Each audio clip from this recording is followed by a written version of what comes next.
जय हिंद दोस्तों, welcome to AP academy.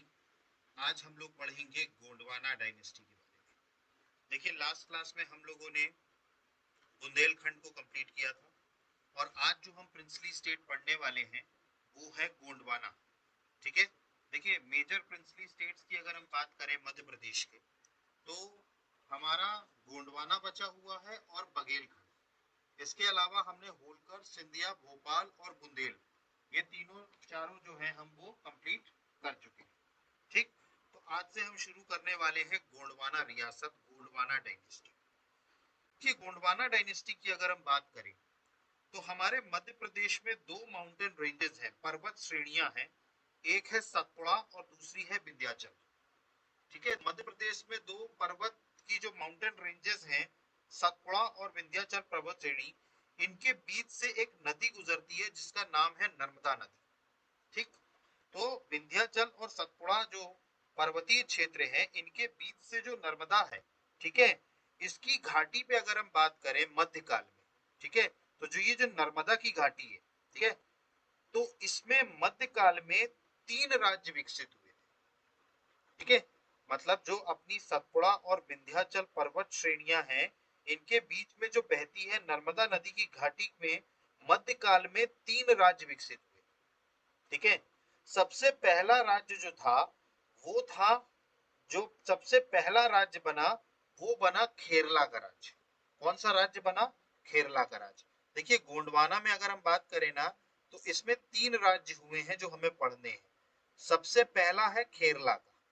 ठीक है। खेरला का जो राज्य था मध्यकालीन में 14 से लेकर के 16वीं सदी के दौरान ये राज्य विकसित हुआ। ठीक है। और ये वर्तमान में हमारा जो बैतूल वाला क्षेत्र है, ये उस क्षेत्र में आया करता था। मतलब वर्तमान में मध्य प्रदेश का जो बैतूल जिला है, ये खेरला के क्षेत्र में आया करता था। तो पहला जो राज्य बना वो खेरला बना। इसके बाद जो दूसरा बना, जो सबसे इंपॉर्टेंट है, वो था गढ़ा। पढ़ेंगे। ठीक है। गढ़ा राज्य बना, जो आज के वर्तमान में अगर हम बात करें तो जो जबलपुर वाला क्षेत्र है, इसके पास पड़ता है। ठीक है। तो दूसरा जो राज्य बना वो बना गढ़ा। ठीक है। ये कौन से राज्य में था? आज के जिले, कौन से जिले के पास है? जबलपुर। ठीक है। और जो तीसरा बना, ठीक है, जो तीसरा बना वो बना देवगढ़। क्या बना? देवगढ़। ये आज का जो हमारा छिंदवाड़ा वाला जिला है, छिंदवाड़ा, उसके पास है देवगढ़। तो बेसिकली मध्यकाल में ये तीन राज्य बने।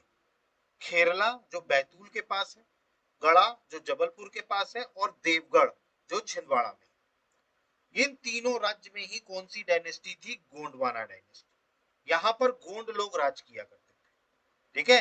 तो तीन ऐसे क्षेत्र हैं जहां पर गोंडों का राज हुआ करता था। एक था खेरला जो कि बैतूल में, गढ़ा जबलपुर, और देवगढ़ छिंदवाड़ा। तो आप इससे एक चीज समझ लेंगे कि जो आज हमारा महाकौशल वाला क्षेत्र है, आज की डेट में हम बात करें तो मध्य प्रदेश में जो महाकौशल वाला क्षेत्र है, इसी क्षेत्र पर गोंडवाना रियासतों का राज्य हुआ करता था। ठीक है। तो अब हम एक एक करके गोंड राज्यों को पढ़ेंगे। जब से जैसे जिसमें सबसे पहले हम पढ़ेंगे गोंड का गढ़ा राज्य, जो जबलपुर के पास था वो। इसके बाद हम पढ़ेंगे खेरला, और खेरला के बाद पढ़ेंगे देवगढ़। ठीक है। तो हमें गोंडवाना डायनेस्टी इन तीन क्षेत्रों में पढ़नी है, क्योंकि ये तीन राज्य बने थे किसके किसके बीच में? सतपुड़ा और विंध्याचल पर्वत के जो बीच से जो नर्मदा की घाटी है, इसमें तीन राज्य स्थापित हुए मध्यकाल में। ठीक। तो स्टार्ट करें। तो अगर हम गोंड स्टेट की बात करें तो there were three states developed in the medieval period in the Satpura and Vindhyachal mountain ranges and the Narmada valley flowing between them. देखिए, मैंने बताया आपको सतपुड़ा और विंध्याचल पर्वत श्रेणियों और उसके बीच में बहती नर्मदा की घाटी में मध्यकाल में तीन राज्य विकसित हुए। अब ये तीन राज्य कौन से थे? Among these states developed during the 14th century to the 16th century, the first state was the state of Kerala, which was in the present Baitul district.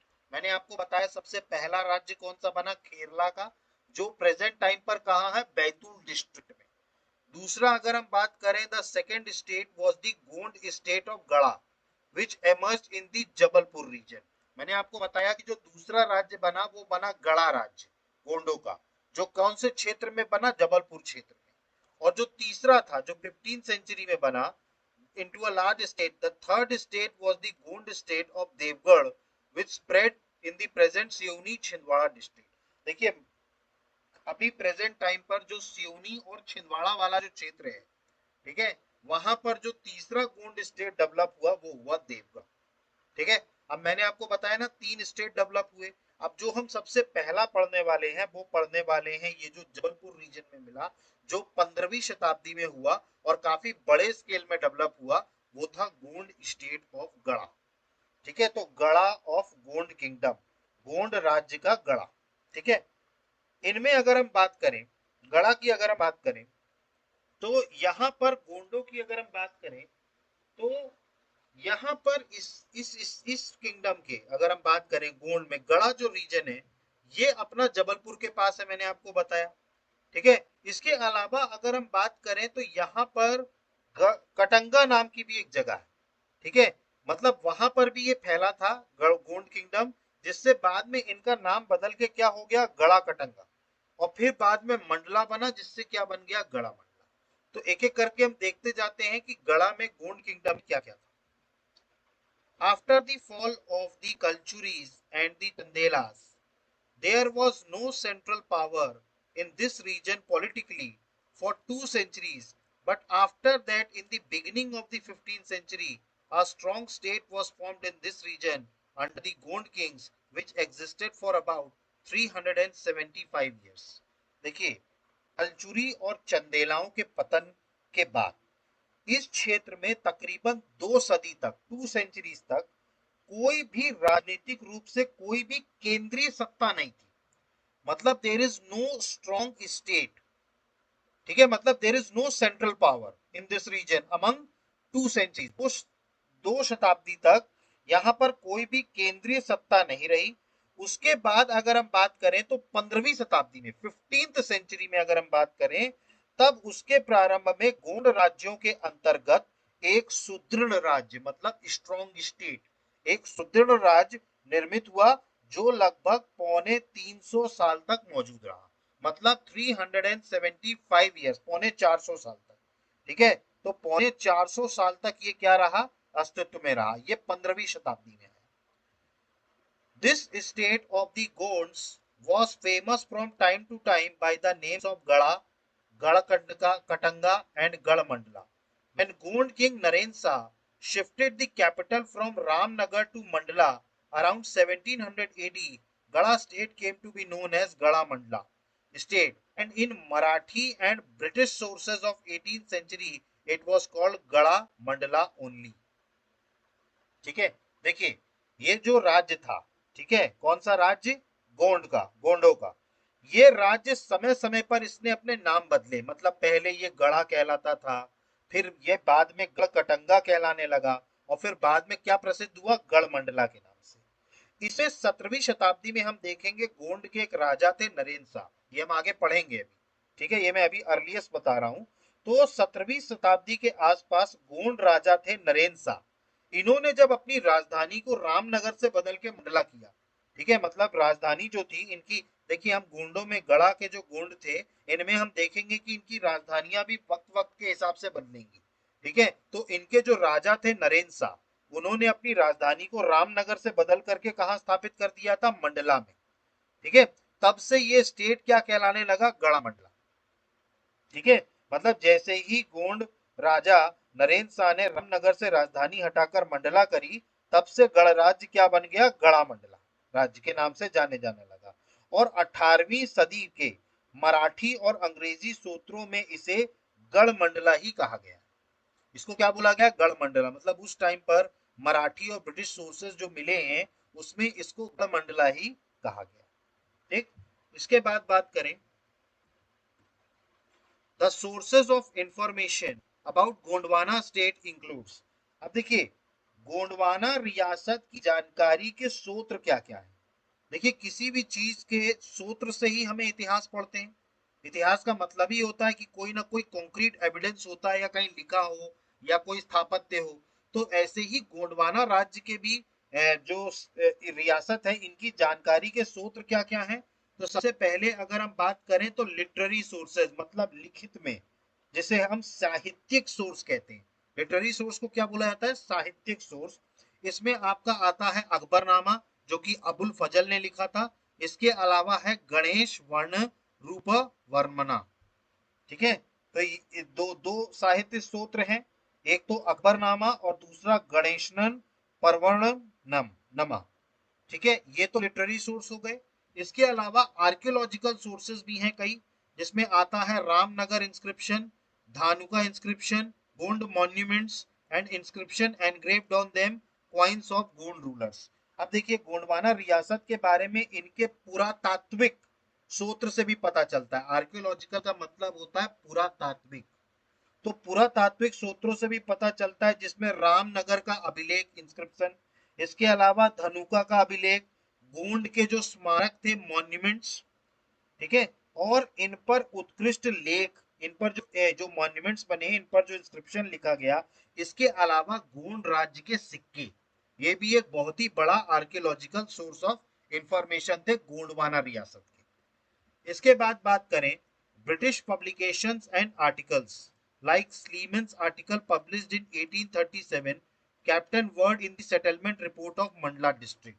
अब देखिए अंग्रेजी जो प्रकाशन थे, ब्रिटिश प्रकाशन, और उनके लेख से भी हमें गोंडवाना राज्य के बारे में पता चलता है। जैसे 1837 में प्रकाशित एक लेख में, किसका लेख था? स्लीमन का लेख। स्लीमन्स आर्टिकल में कैप्टन वार्ड ने मंडला जिले की बंदोबस्त रिपोर्ट में बताया है, सेटलमेंट रिपोर्ट बताई है किसकी? मंडला डिस्ट्रिक्ट की। ठीक है, तो ये ब्रिटिश पब्लिकेशन भी एक सोर्स था। इसके अलावा बात करें तो according to the chronology of the above sources, the date of accession of the first ruler of Garha state was Yadav Rai, और Yadav Rai come to be 627 AD, 350 AD and 158 AD respectively. देखिए उपयुक्त स्रोतों की काल गणना के अनुसार गढ़ राज्य के प्रथम शासक जो रहे हैं वो रहे यादव राय, या यादव राय इनको कहते हैं। ठीक है, और इनकी तिथि अलग अलग सोर्स में अलग अलग दी गई है। ठीक है, ये आपको उतना ध्यान नहीं रखना है। ठीक है, ये कौन कौन सी दी गई है, बस आपको ये याद रखना है कि सभी सोर्सेज में बस एक चीज कॉमन मिली है, कि जो गढ़ा में जो गोंड वंश के संस्थापक रहे हैं वो रहे हैं यादव राय। ये आपको याद रखना है। तो इसके जो संस्थापक या फाउंडर कीजिए, जो गोंड स्टेट गढ़ा स्टेट है, इसके कौन है? यादव राय। ठीक है, ये आपको याद रखना है। ठीक है, तो यादव राय कौन थे? गढ़ा राज्य के संस्थापक, गोंड गढ़ा राज्य के। तो who were the rulers of गढ़ा? तो अगर हम बात करें तो गढ़ा के शासक कौन थे? तो सबसे पहली बात तो ये जो संग्राम शाह के जो सिक्के मिले हैं, ठीक है, इन सिक्कों में इनको कहा गया है पुलत्स्य वंशी। ठीक है, मतलब संग्राम शाह ने जो सिक्के चलाए थे, उनके जो सिक्के मिले हैं, ठीक है, उसमें उन्होंने अपने आप को कहा है पुलत्स्य वंशी। पुलत्स्य वंशी मतलब पुलत्स्य वंश किसका था? रावण का था। ठीक है, तो Ravan was born in the Pulastya dynasty and the Gonds also called themselves Ravanvanshi. देखिए अब सबसे पहला सवाल ये है कि जो गढ़ा में जो ये गोंड लोग रूल कर रहे हैं थे कौन? तो अकॉर्डिंग टू संग्राम शाह के सिक्कों में अगर हम बात करें तो उनके जो क्वाइंस थे उसमें ये लिखा, इनको बताया गया है पुलत्स्य वंशी। और पुलत्स्य किसकी? वो थी रावण की थी। ठीक है, तो पुलत्स्य वंश से कौन थे? रावण की उत्पन्नता हुई थी। तो इसीलिए जो गोंड लोग हैं ये अपने आप को रावण वंशी भी कहते हैं। क्या बोलते हैं? रावण वंशी। तो याद रखिएगा संग्राम के जो सिक्के थे इससे पता चला कि ये पुलत्स्य वंशी है, और रावण जो है ये पुलत्स्य डायनेस्टी में ही पैदा हुए थे, और गोंड भी अपने आप को रावण वंशी मानते हैं। क्या मानते हैं? रावण वंशी। तो गढ़ा बेसिकली कौन थे? पुलत्स्य वंशी। इसके बाद बात करें तो इस राज्य के फाउंडर रहे हैं यादव राय। यादव राय, जादव राय या यादव राय, ये सब एक ही है। ठीक है, और ये इसके संस्थापक रहे हैं, किसके? गढ़ा राज्य के। ठीक है, तो यादव राय जो रहे हैं वो क्या रहे हैं? संस्थापक रहे हैं। इनके बारे में बात करें तो according to a legend, Saktu named Gond lived in Katanga near Garha. His daughter married a snake who used to form the of a man during intercourse. देखिए एक जनश्रुति के अनुसार गढ़ा के पास एक जगह है कटंगा। ठीक है, यहां पर एक सक्तु नामक गोंड रहता था। क्या नाम था? सक्तू, नाम याद रखिएगा। तो यहां पर क्या था, सक्तू नामक एक गोंड रहा करता था। उसने अपनी एक उसकी एक कन्या थी, जिस जो कि एक नाग थी, ठीक है। जो एक कन्या थी उसकी उसकी कन्या ने एक नाग से विवाह किया था, ठीक है। मतलब उसकी जो कन्या थी, ठीक है, his daughter married to a snake, ठीक है, जो सहवास के समय पुरुष रूप धारण कर लेता था, ठीक है। मतलब सहवास के समय क्या धारण कर लेता था? पुरुष रूप धारण कर लेता था। As a result of this marriage Dharusha was born. This Dharusha's grandson was Yadav Rai, who led the foundation of the Gond state in Gada. देखिए, एक जनश्रुति के अनुसार गड़ा के पास जो कटंगा क्षेत्र था, यहां पर एक सक्तु नाम का गोंड था, ठीक है। इसकी एक बेटी हुआ करती थी, उसकी शादी, उसका विवाह उसने एक सांप से कराया।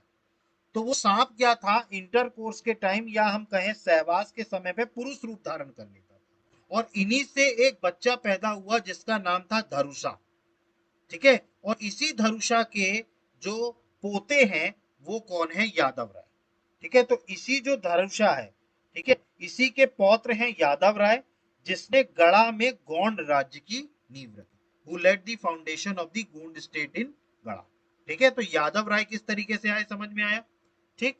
इसके बाद बात करें, एक और other legend has been mentioned by Sleeman. अच्छा देखिए, यहाँ पर स्लीमन ने कोई और बात कही, ठीक है। स्लीमन ने क्या बोला? In which it is said that Jadav Rai या यादव राय was the son of Jodhi Singh Patel of a village named Sahalgaon, situated 20 kilometers away across the Godavari river in Khandesh. अब देखिए, जो स्लीमन थे, ठीक है, स्लीमन के अनुसार अगर हम बात करें तो स्लीमन जो, देखिए, अलग अलग इतिहासकारों ने अलग अलग बात बताई। पहले जो लेजेंड थे उन्होंने बताया कि सत्तू नाम का एक गोंड था जो कि कटंगा में रहता था। उसने अपनी बेटी की शादी सांप से कराई, और उनसे जो पुत्र हुआ वो हुआ धरुषा, और उसी धरुषा का जो ग्रैंडसन कहे वो कौन था? यादव राय, जिसने गोंड शासक जहाँ जो गढ़ा की स्थापना करी। अब जो दूसरे लेजेंड थे स्लीमन के बारे में, इन्होंने बताया कि यादव राय जो थे ये जोध सिंह पटेल के बेटे थे। ये किसके बेटे थे? जोध सिंह पटेल के, ठीक है। जोध सिंह पटेल कौन थे? ठीक है, ये एक गांव में रहते थे, ठीक है, जिसका नाम था सेहाल गांव। कौन सा गांव था? सेहाल गांव, ठीक है। तो सेहल गांव नामक गांव में के जो जोध सिंह पटेल, ठीक है, जोध सिंह पटेल जो थे, उनके बेटा माना गया। किसको माना गया? यादव राय को, ठीक है। और ये कहां थे? गोदावरी नदी के पास, ठीक है, गोदावरी नदी के पास। तो उनके हिसाब से जोध सिंह पटेल के बेटे थे यादव राय, और अदर लेजेंड्स के हिसाब से अलग था। On the advice of Sarve Pathak, Jadav Rai took up a job with the Gond king of Gada. He coincidentally won the Swayamvar and married Ratnavali, the daughter of the king of Gada. देखिए, अब Sleeman जो थे, ठीक है, इन्होंने क्या बताया कि भाई यादव राज जो थे वो जोध सिंह पटेल के बेटे थे, जो कहाँ रहते थे? सेहाल गांव में, ठीक है। अब इनके एक सलाहकार थे जिनका नाम था सर्वे पाठक, ठीक है। अब सर्वे पाठक ने कहा जादू राय को या यादव राय को कि वो गोंड राज्य में जाकर के, गढ़ा राज्य में जाकर के नौकरी करें, ठीक है। तो उनके सलाह पर, सर्वे पाठक की सलाह पर जादव राय या यादव राय ने कहां पर नौकरी करी? गढ़ा के गोंड राज्य पे।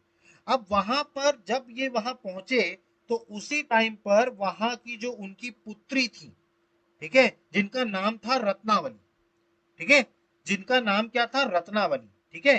तो उनका स्वयंवर चल रहा था, ठीक है।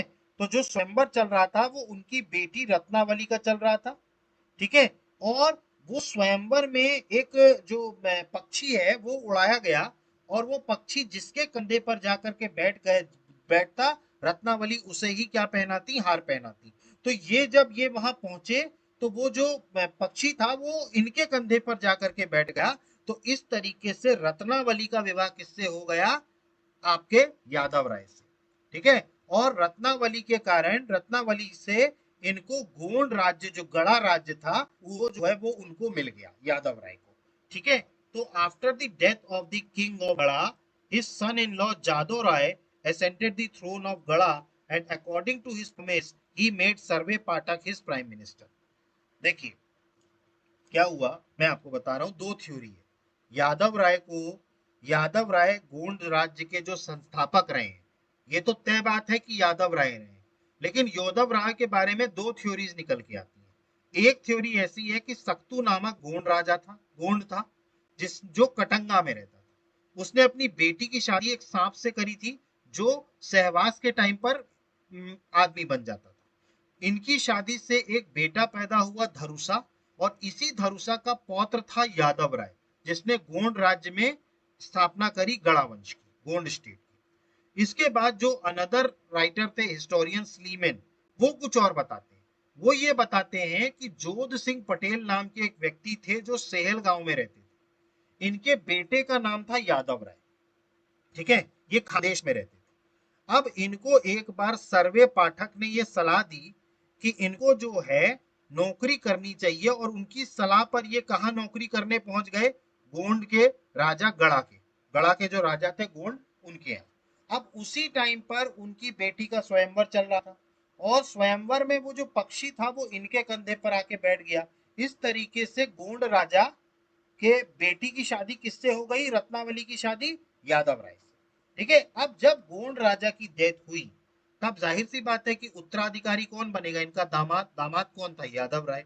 तो इस तरीके से यादव राय जो थे वो गड़ा वंश के संस्थापक बन गए, और अपने प्रॉमिस को पूरा करने के लिए इन्होंने सर्वे पाठक, जिन्होंने इनको सलाह दी थी, उनको क्या बना दिया, अपना प्रधानमंत्री बना दिया। उनको क्या बना दिया, प्रधानमंत्री बना दिया। It can be assumed that Yadav Rai ascended the throne in the later half of the 14th century।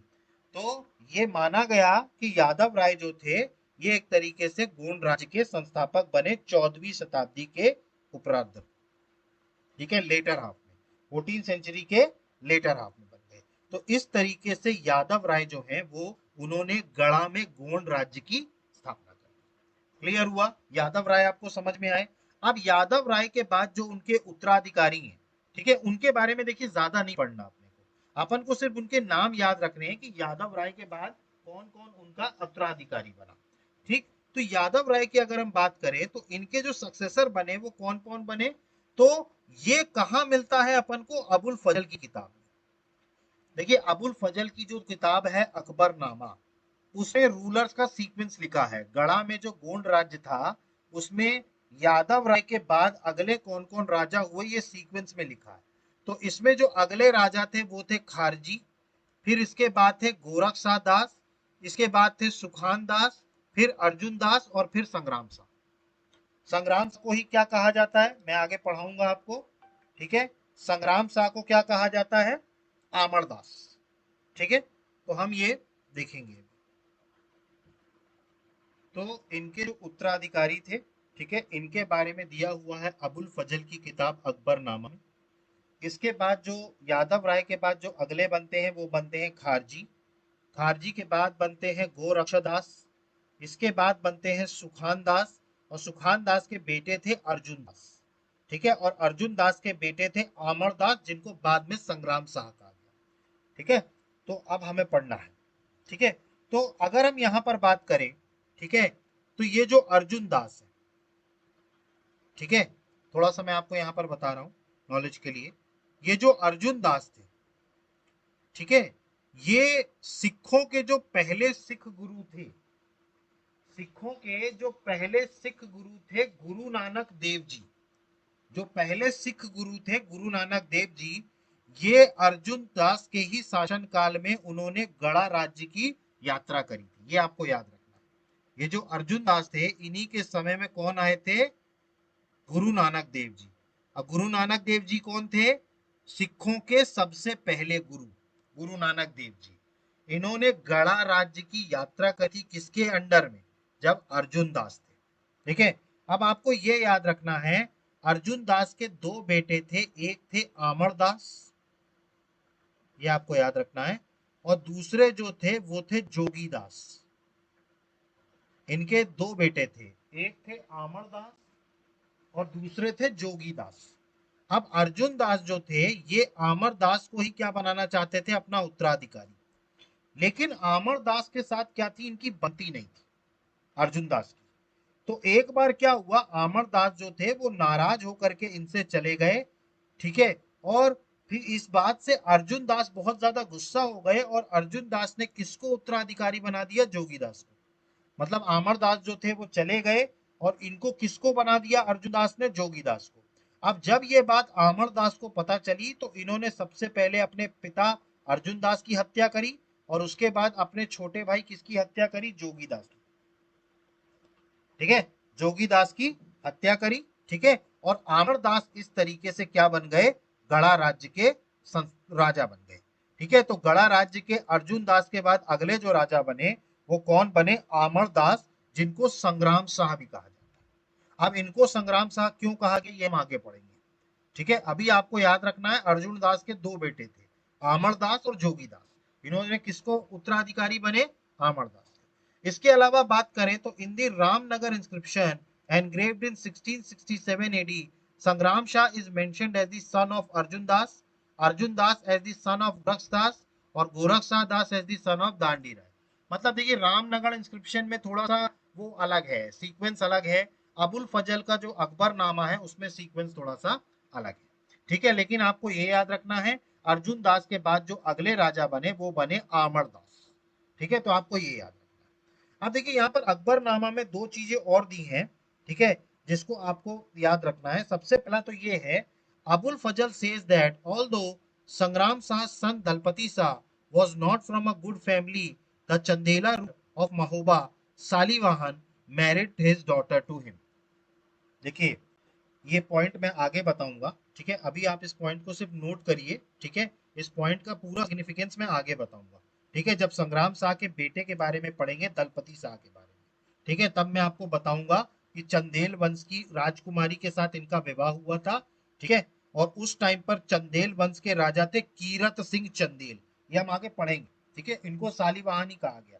ये पॉइंट आप याद रखिएगा, अकबरनामा में ये मेंशन्ड है। ठीक है, this prove that he was probably a Gond and not a Rajput, ये हम आगे पढ़ेंगे। ठीक है, तो देखिए हम लोगों ने सबसे पहले कौन देखा, अर्जुन दास। अब अर्जुन दास के बाद जो अगले राजा बनते हैं वो बने हैं आमर दास, जिनको संग्राम शाह भी कहा गया। ठीक है, ये एक तरीके से माना जाए ही is considered to be the first major ruler of this dynasty. इस राज्य के, इस वंश के सबसे प्रमुख शासक माने जाते हैं संग्राम शाह या आमरदास। ठीक है, इनके अगर हम बात करें, on the basis of Sati Lake of 1513 AD of Tharaka Damoh, it is certain that Amar Das was ruling in 1513 AD। देखिए जो ठरका था दमोह का, इसके 1513 ईस्वी के सती लेख के आधार पर यह निश्चित है कि अमरदास 1513 ईस्वी में सत्तारूढ़ थे, मतलब वॉज रूलिंग इन 1513 एडी। अब इसके बाद बात करें, अब देखिए इनका नाम संग्राम शाह क्यों पड़ा, इनका नाम जो था अमरदास से संग्राम शाह क्यों पड़ा। देखिए इन्हीं के समय पर जब ये गोंडवाना में राज कर रहे थे, इसी समय में गुजरात प्रांत में, गुजरात की अगर हम बात करें तो गुजरात में एक थे जिनका नाम था बहादुर शाह। गुजरात में एक रूलर थे जिनका नाम था बहादुर शाह। ठीक है, देखिए इसी टाइम पर अकबर नहीं, सॉरी, इसी टाइम पर मुगल वंश की अगर हम बात करें तो मुगलिया सल्तनत पर बैठे हुए थे हुमायूं। इस टाइम पर नॉर्थ में किसका राज्य था, मुगलों का राज्य हो गया था। बाबर के बाद कौन बने, हुमायूं बने। तो ये वही बहादुर शाह हैं जिनका हुमायूं के साथ कई बार युद्ध हुआ था।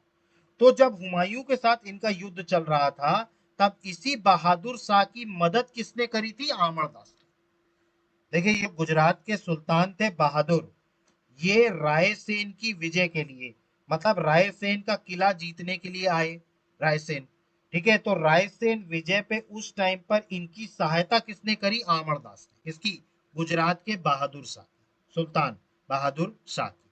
ठीक है, तो इस बात से खुश होकर के बहादुर शाह ने इनको किसका टाइटल दे दिया, संग्राम शाह का। तो आपको याद रखना है, इनको संग्राम शाह का टाइटल किसने दिया था या उपाधि किसने दी थी, तो वो दी थी गुजरात के सुल्तान बहादुर शाह।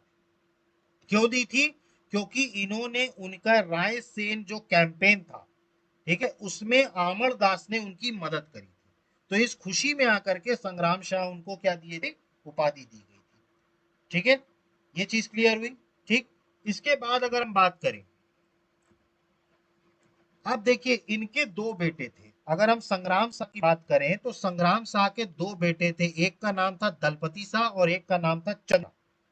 ठीक है, अब देखिए यहां पर जो दलपति शाह है, ठीक है, जो दलपति शाह हैं, ठीक है, इनके विवाह के बारे में दो अलग अलग थ्योरीज दी जाती है।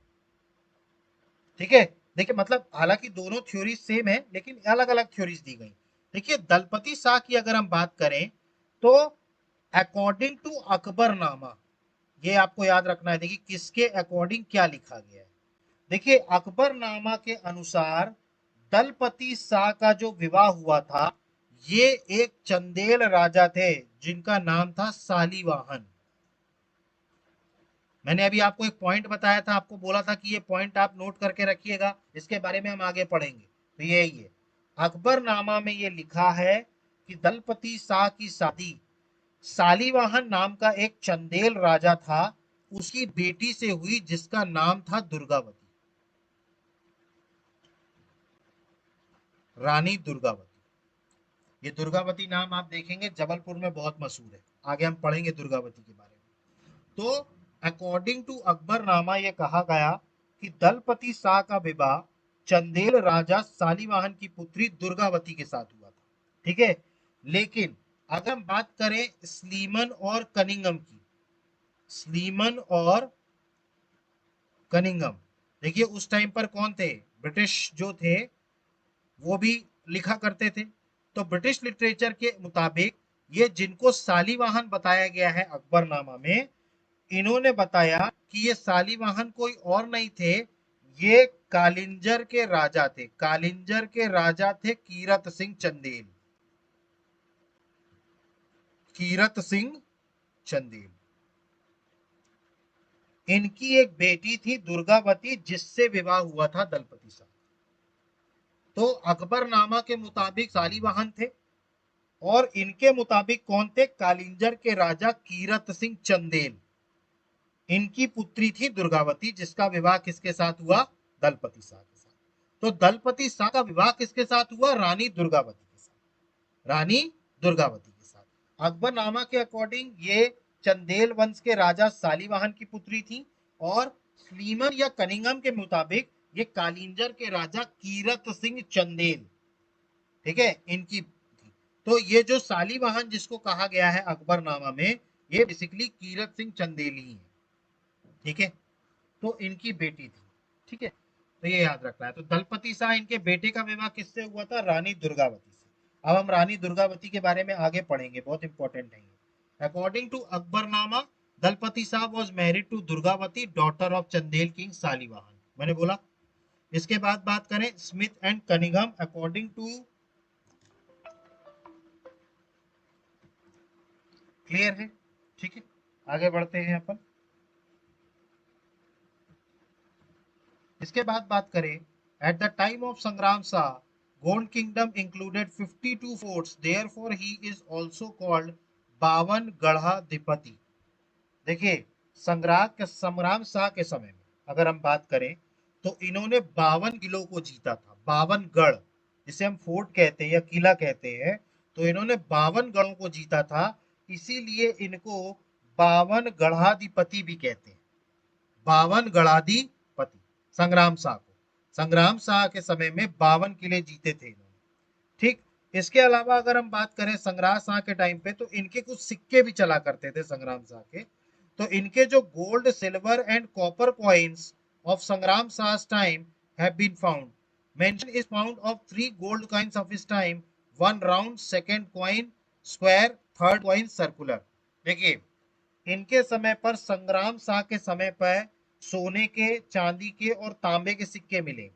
ठीक है, उसके समय के सोने के 3 सिक्के मिले, एक गोल था, दूसरा सिक्का जो था वो स्क्वायर शेप का था और तीसरा जो था वो क्या था, सर्कुलर था। ठीक है, तो इनके बारे में भी चीजें पता है। इसके अलावा बात करें, on the round gold coins संग्राम शाह वॉज कॉल्ड पुलत्सवंशी। मैंने आपको बताया था इनके जो एक सोने का सिक्का था, ठीक है, जो गोल सिक्का था, ठीक है, उसमें क्या था, उसमें क्या था, उसी में इनको पुलत्स्य वंशी कहा गया। क्या बोला गया? पुलत्स्य वंशी कहा गया। इसके अलावा बात करें, apart from gold and silver coins, brass and copper coins of Sangram Shah have also been found. देखिए, इनके सिर्फ और सिर्फ सोने या चांदी के सिक्के नहीं, बल्कि पीतल और तांबे के सिक्के भी मिले हैं, ब्रास और कॉपर के भी कॉइन्स हमको मिले हैं। इसके अलावा बात करें, R R Bhargava has also published two copper coins of संग्राम Shah. Both these coins were issued from Deogarh mint. देखिए, इनके समय में सिक्के चला करते थे। अब आप जानते हैं कि सिक्के जो बनते हैं वो कहाँ बनते हैं? टकसाल में। मिंट को क्या कहते हैं? टकसाल, जहां पर सिक्के बनाए जाते हैं। तो इनका जो सिक्कों की जो फैक्ट्री थी, जहां सिक्के बनाए जाते थे, या हम टकसाल जिसे कहें, तो ये देवगढ़ में था। कहाँ था? देवगढ़ में। ठीक है, देवगढ़ एक जगह है, वहां पर हुआ करता था, ये इनका टकसाल हुआ करता था, और ये सिक्के इनके यहीं बना करते थे। तो जो आर आर भार्गव ने अपनी संग्राम शाह के दो तांबे के सिक्के भी प्रकाशित किए हैं, ये इनके सिक्के कहां से में थे? ये जारी हुए थे देवगढ़ टकसाल से, देवगढ़ के टकसाल से। और इनके राउंड गोल्ड कॉइन में ही संग्राम शाह को क्या कहा गया है? पुलत्स्य वंशी, पुलत्स्य वंशी। ठीक। अब इसके बाद हम देखते हैं इनके कुछ निर्माण कार्य। इन्होंने बहुत सारी चीजें बनवाई थी, तो इनके कई सारे कंस्ट्रक्शन वर्क भी थे। तो अगर हम बात करें तो संग्राम Shah build the fort of Chauragarh Narsinghpur. देखिए, इन्होंने नरसिंहपुर में चौरागढ़ का किला बनवाया था संग्राम शाह ने। ठीक है, नरसिंहपुर जो है आज का जबलपुर वाले क्षेत्र का डिस्ट्रिक्ट के आसपास नरसिंहपुर।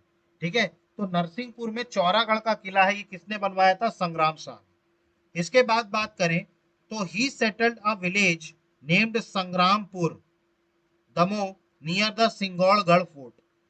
देखिए, सिंगौरगढ़ के जो किला था, सिंगौरगढ़ का किला, इसके निकट इन्होंने एक विलेज बसाया था, ग्राम बसाया था, जिसका नाम था संग्रामपुर। ये कहाँ है आज की डेट में? जो दमोह है उसके पास, जो अपना दमोह वाला क्षेत्र है उसके पास इन्होंने क्या बनवाया था? संग्रामपुर। ठीक है, एक गांव बनवाया था। इसके अलावा बात करें तो संग्राम शाह ने एक और महल बनवाया था, जिसका नाम है मदन महल, गढ़ा में।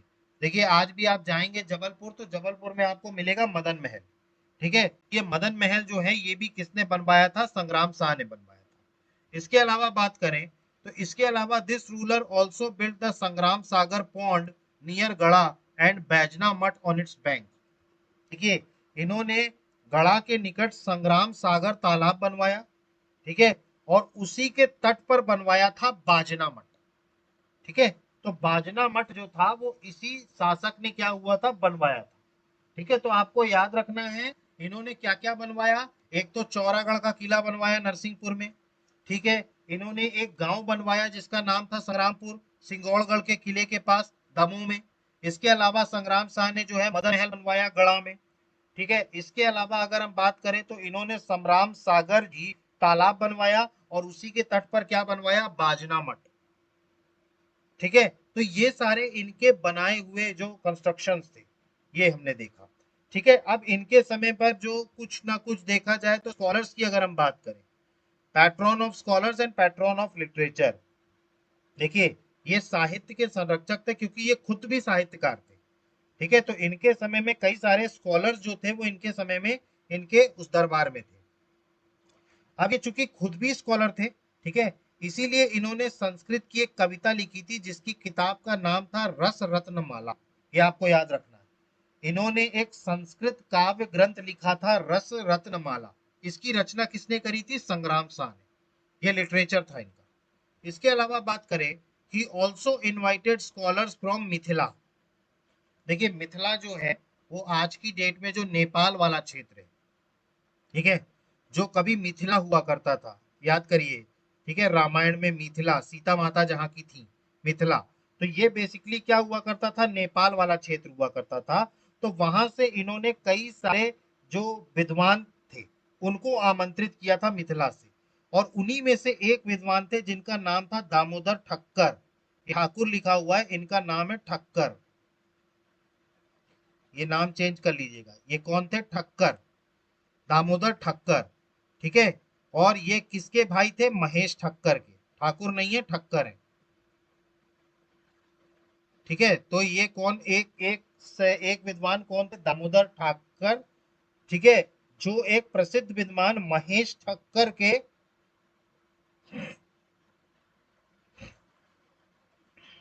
ठीक है, भाई थे, दामोदर ठक्कर, ठीक है।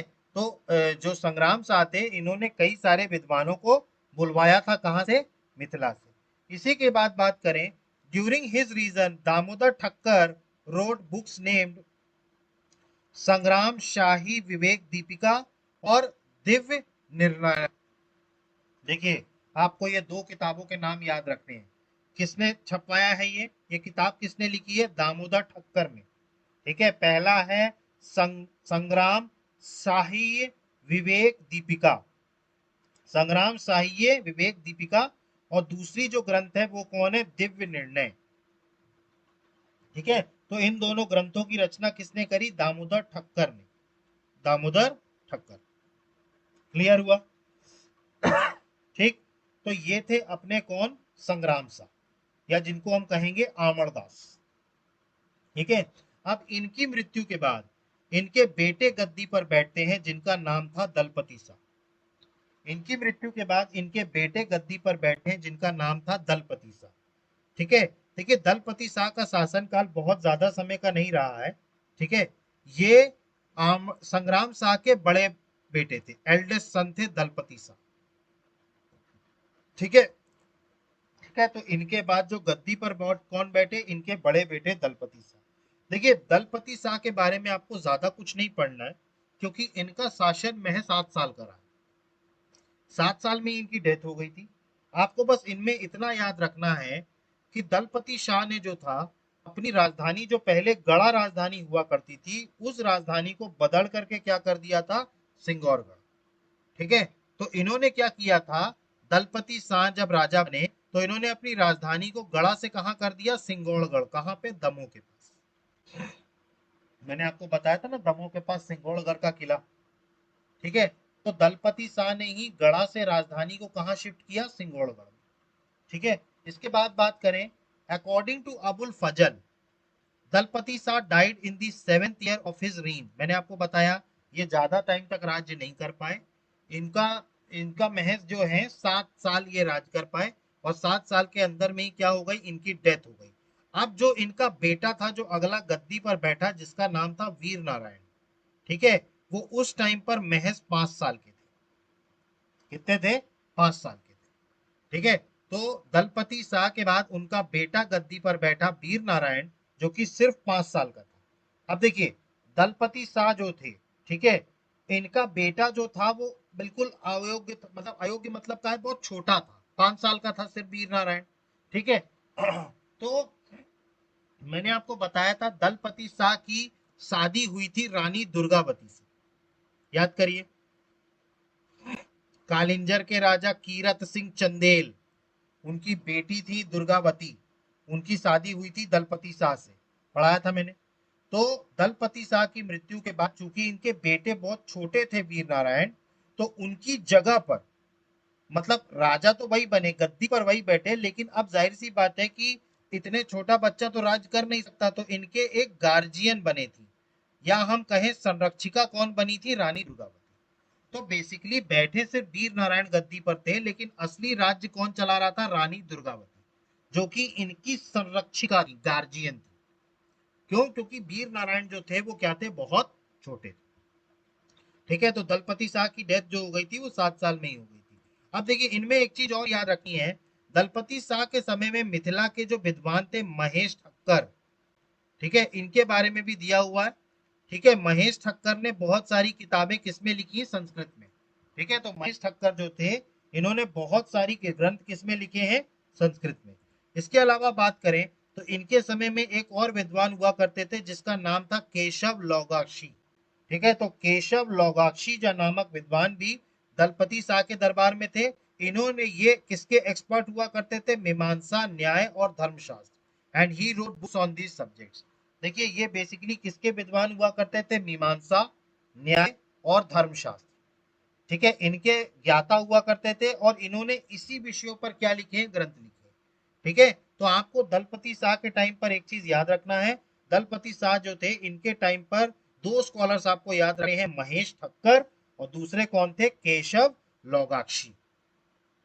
इसके अलावा बात करें, Dalpati Shah was a tolerant ruler and he made donation to Baba Kapur Sahib who seems to be Kabirpanthi saint or a Muslim Saint. देखिए, दलपति शाह जो थे ये एक बहुत सहिष्णु शासक थे, टॉलरेंट रूलर थे, इसीलिए इनके समय में एक जो है कबीरपंथी संत इनके यहाँ आए थे। ठीक है, बाबा कपूर साहिब। ठीक है, बाबा कपूर साहिब को इन्होंने दान दिया था। ये बाबा कपूर साहिब कौन थे, ये एक कबीरपंथी संत या हम कहें मुस्लिम संत थे। क्या थे, मुस्लिम संत थे या कबीरपंथी संत थे। ठीक है, उनको डोनेशन देने का काम भी किसने किया था, दलपति साहब। समझ में आया आपको? तो दलपति शाह में आपको समझ में आया क्या क्या लिखना है। दलपति शाह सबसे पहली बात तो संग्राम शाह के बड़े बेटे थे। ठीक है, संग्राम शाह की मृत्यु के बाद गद्दी पर कौन बैठे, दलपति शाह। इन्होंने सबसे पहले तो अपनी राजधानी को गढ़ा से बदलकर क्या कर दिया, सिंगोड़गढ़। फिर इसके बाद अबुल फजल ने लिखा कि दलपति शाह अपने 7वें साल, शासन के 7वें साल में इनकी मृत्यु हो गई थी और इनकी मृत्यु हो जाने के बाद इनके अल्पयस्क या हम कहें बिल्कुल माइनर सन थे वीर नारायण, वो गद्दी पर बैठे। अब चूंकि वीर नारायण बहुत छोटे थे तो वो प्रशासन चला नहीं सकते थे, तो उनकी गार्जियन के रूप में या कस्टोडियन के रूप में कौन बनी, रानी दुर्गावती। ठीक है, जो दलपति शाह की पत्नी थी वो इनकी कस्टोडियन बनी या संरक्षिका बनी। ठीक है, इसके अलावा बात करें तो दलपति शाह के टाइम पे दो स्कॉलर्स आपको याद रखने, एक महेश ठक्कर और दूसरे केशव लोगाक्षी। केशव लोगाक्षी जो थे वो मीमांसा, न्याय और धर्मशास्त्र के ज्ञाता थे, इस कारण से उन्होंने इस सब्जेक्ट में किताबें लिखी।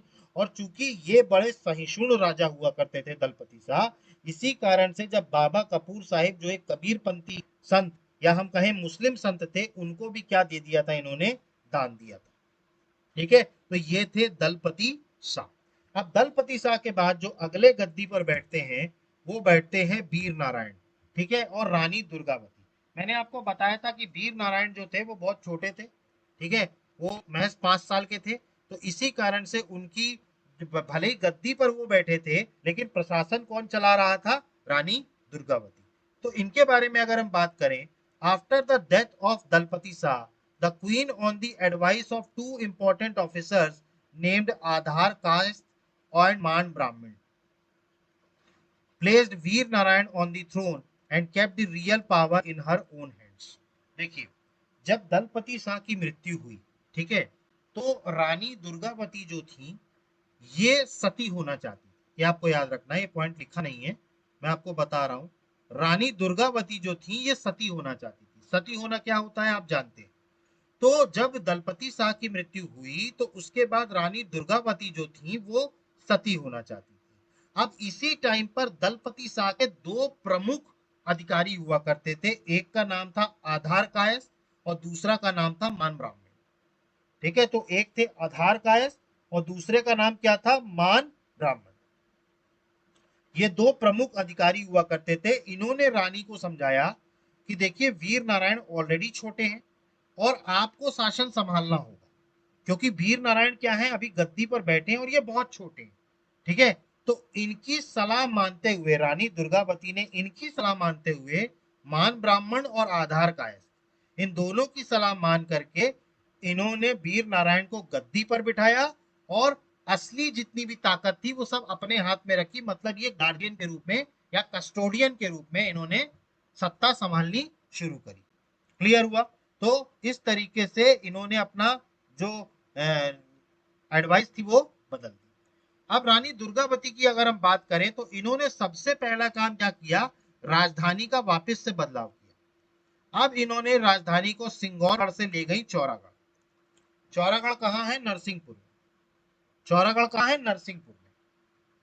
ठीक है, आप याद करिए चौरागढ़ का किला बनवाया था संग्राम शाह ने नरसिंहपुर में। तो राजधानी इन्होंने कहा शिफ्ट कर दी, नरसिंहपुर में, सिंगौरगढ़ से। सिंगौरगढ़ किसने करी थी, इनके पति दलपति शाह ने।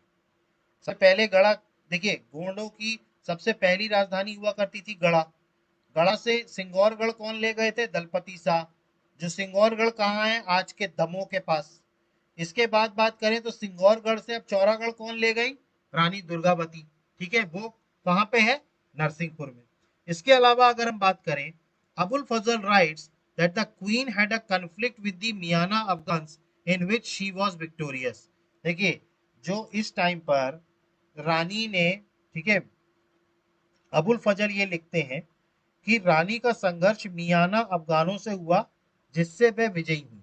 क्या मतलब, इनका जो मियाना अफगान थे, ठीक है, इनसे क्या हो रहा था? बहुत ज्यादा खटपिट हो रही थी। इसके बाद बात करें, after this many Miyan Afghans took up the jobs in the queen's army. For example, Shams Khan Miana was an important military officer in the queen's army.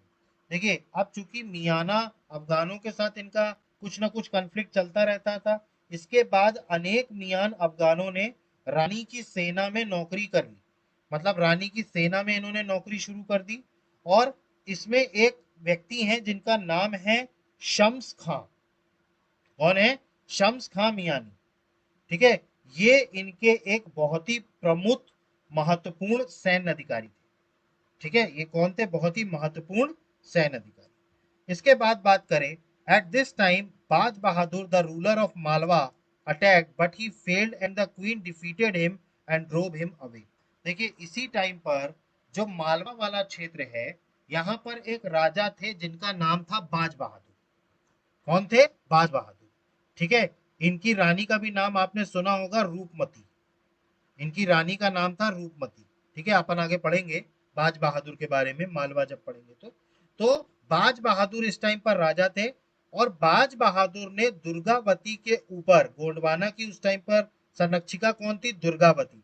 Durgavati के ऊपर 2 बार आक्रमण किया था। बाज बहादुर ने कितनी बार आक्रमण किया? 2 बार। यह आपको याद रखना है, 2 टाइम्स। इन्होंने कितनी बार अटैक किया? 2 बार। और दोनों ही बार ये क्या हुए? ठीक है, अब देखिए, बाज बहादुर ने कब हमला किया, दोनों हमले, इसका कोई एग्जैक्ट टाइम तो नहीं पता, लेकिन एक रेंज दी हुई है। ठीक है, तो ये जो रेंज थी वो थी 1556 से लेकर के 1562 तक। 1556 से लेकर के 1562 के बीच में 2 बार आक्रमण किया था। किसने? बाज बहादुर ने। और दोनों ही बार रानी दुर्गावती क्या हुई थी? विजयी हुई थी। तो दिस इंसिडेंट, मैंने आपको बताया कि इन्होंने आक्रमण कब किया? 1556 और 1562 के बीच में, कहीं पर भी एग्जैक्ट डेट नहीं पता।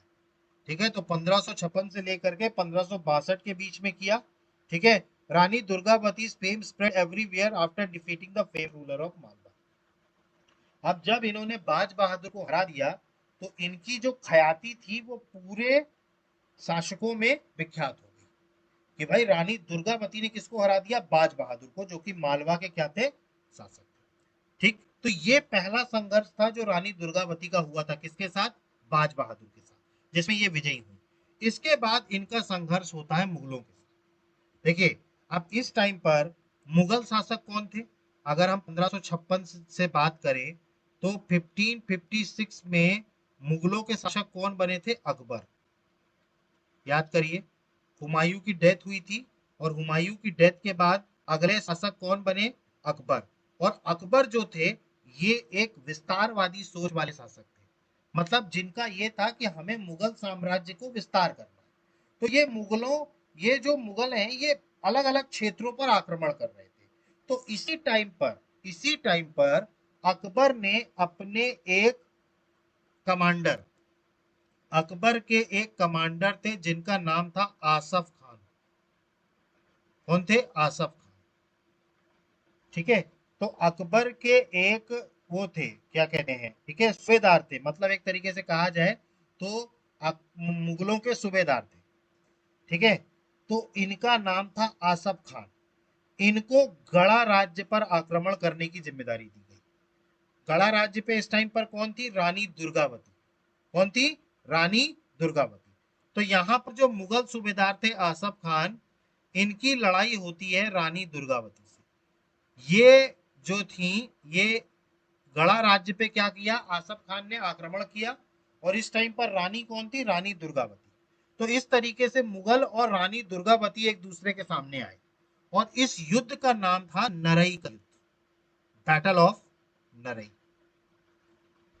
नरई का युद्ध, नर रई का युद्ध। ठीक है, किसके किसके बीच हुआ? आसफ खान जो मुगल सूबेदार थे, आसफ खान और रानी दुर्गावती के बीच। तो अगर हम बात करें तो the battle of Narai took place between Mughal subedar Asaf Khan and Rani Durgavati in which Rani got injured while fighting bravely, then she died by stabbing herself with her own dagger। देखिए इस युद्ध में क्या हुआ, मुगलों ने आक्रमण किया गढ़ा में। अब गढ़ा पे इस टाइम पर रानी दुर्गावती थी। अब इन्होंने पहले तो बहुत ज्यादा बहादुरी से लड़ाई लड़ी, लेकिन जब रानी इंजर्ड हो गई, रानी को तीर लग गए थे। रानी को क्या लग गए थे? तीर लग गए थे। तब इन्होंने अपने जो सूबेदार थे उनसे कहा कि आप मेरे को मार दीजिए, मैं मुगलों के हाथ जिंदा नहीं पड़ना चाहती, आप मेरे को खत्म कर दीजिए। तब जब उन्होंने, लोगों ने मना कर दिया था उनके, तो उन्होंने अपनी ही कटार से अपने ही शरीर पर चाकू घोंप लिया। मतलब उनकी खुद की ही कटार से उन्होंने क्या कर लिया था? अपने आप को भोंक लिया। ठीक है, तो she died by stabbing herself with her own dagger. अब ये जो हुआ, रानी दुर्गावती, इनकी डेथ हो गई 24 जून 1564। तो ये शहीद कब हुई?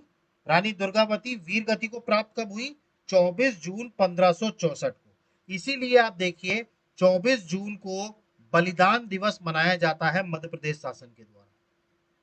मध्य प्रदेश शासन के द्वारा 24 जून को क्या मनाया जाता है? बलिदान दिवस। और ये क्यों मनाया जाता है? क्योंकि इसी दिन रानी दुर्गावती की अगर हम बात करें तो इनकी क्या हुई थी? ये शहीद हुई थी, इन्होंने अपना बलिदान दिया था। इसीलिए 24 जून को क्या मनाया जाता है? बलिदान दिवस। इसके बाद बात करें, the tomb of Rani Durgavati is in Barela village of Jabalpur. देखिए रानी दुर्गावती की जो समाधि है ये जबलपुर के बरेला विलेज में है। ठीक है, इसके अलावा अगर हम बात करें, in this war the queen's mahout was Adhar Singh Baghela. देखिए महावत कौन होता है? महावत जो इनका हाथी चलाता है। देखिए हाथी को जो चलाता है उसको महावत कहा जाता है। ठीक है, रानी के पास एक हाथी हुआ करता था जिसका नाम था सरमन। रानी के पास एक हाथी हुआ करता था जिसका नाम था सरमन, और इस हाथी को चलाने वाले कौन थे? आधार सिंह बघेला, जो इनके महंत थे, महत। ठीक है, तो जो महावत थे वो थे आधार सिंह बघेला, ये सरमन हाथी चलाते। और इनके हाथी का नाम क्या था? दुर्गावती के सरमन। क्या था? सरमन। ठीक है, अब इसके बाद जो है, ठीक है, इसके बाद जब इनकी मृत्यु हो गई तब चौरागढ़ का भी पतन हो गया। ठीक है, इनकी मृत्यु के बाद हुआ क्या? नरई की युद्ध के बाद वीर नारायण जो है वो उनको युद्ध क्षेत्र से हटा दिया रानी ने और इनको राजधानी भेज दिया था। अब दुर्गावती की डेथ के बाद आसफ खान जो थे ये इनकी राजधानी पहुंचे कहाँ? चौरागढ़। यहाँ पर वीर नारायण शहीद हुए लड़ते लड़ते, और जो बाकी महिलाएं थी, ठीक है, उन्होंने क्या कर लिया था? जौहर कर लिया था। उन्होंने क्या कर लिया था? जौहर किया था। देखिए याद करिए, रानी दुर्गावती जो थी ना ये राजपूत महिला थी। ठीक है, तो जब इनकी डेथ हुई, ठीक है, तो अब आसफ खान भी लड़ते लड़ते क्या हो गए? ये वीर गति को प्राप्त हो गए। तो अब यहाँ की जितनी भी औरतें थी चौरागढ़ की, उन्हें लगा कि ये मुगलों के अगर हम हाथ लगे तो ये हमारे शरीर के साथ बहुत कुछ गलत कर सकते हैं। तो इन्होंने क्या कर दिया? जौहर कर लिया। ठीक है, तो इस तरीके से गढ़ा जो था वो किसके हाथ लग गया? अब मुगलों के हाथ लग गया। क्लियर हुआ यहां तक आपको? ठीक, यहाँ पर हम अपनी क्लास को आज स्टॉप करते हैं। ठीक है, इसके बाद जो है, इसके बाद की जो चीजें हैं वो हम अगली क्लास में देखेंगे। ठीक है, कंटिन्यू करेंगे गढ़ा साम्राज्य को। ठीक है, आगे हम इसके कंटिन्यू करेंगे। देखिए आई होप कि आपको सारी चीजें समझ में आ रही होंगी। देखिए जो भी एमपीपीएससी की तैयारी कर रहे हैं या मध्य प्रदेश के कोई भी सरकारी एग्जाम की तैयारी कर रहे हैं, उनके लिए ये क्लासेस बहुत इंपॉर्टेंट है और काफी कुछ आपको इसमें समझ में आएगा। ठीक है, तो गाइज मैं अभी हम यहीं पे स्टॉप करते हैं। अब हम इसके नेक्स्ट क्लास में इसको कंटिन्यू करेंगे। तो हैव अ गुड डे। जय हिंद। नमस्कार।